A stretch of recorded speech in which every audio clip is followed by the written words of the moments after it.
Hello, my name is Frederick Anaafi, and you are welcome to your Excel solution for today. Today we want to look at how to allow multiple pivot filters. Assuming we have a pivot table with our pivot filter fields, and we have our country with codes and estimated population for each country. Now, assuming we want to filter for label filter, that is countries that begins with a G.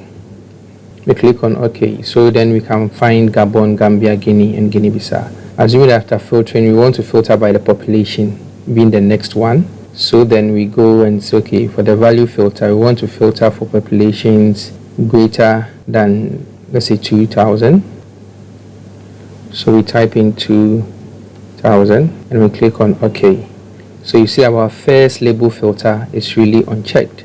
And now what we have is only the value filter. So you can see for the label filter, which we did earlier, is unchecked, and the value filter is checked. How do we solve for such a challenge? First, what we do is we go to our pivot table tools, go to analyze, go to options, then under options we will go to totals and filters. Then we check for allow multiple filters per field. So we check that and we click on OK. So then we can go back, we can clear all. Now go to the whole process again. Now for the labels, we'll look for countries that begins with G. So we click on OK.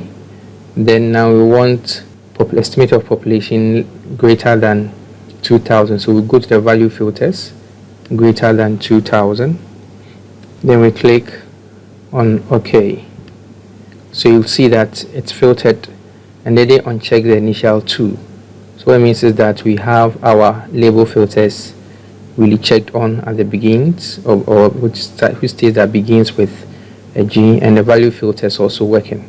This is how smart you can really allow multiple pivot filters on your pivot table.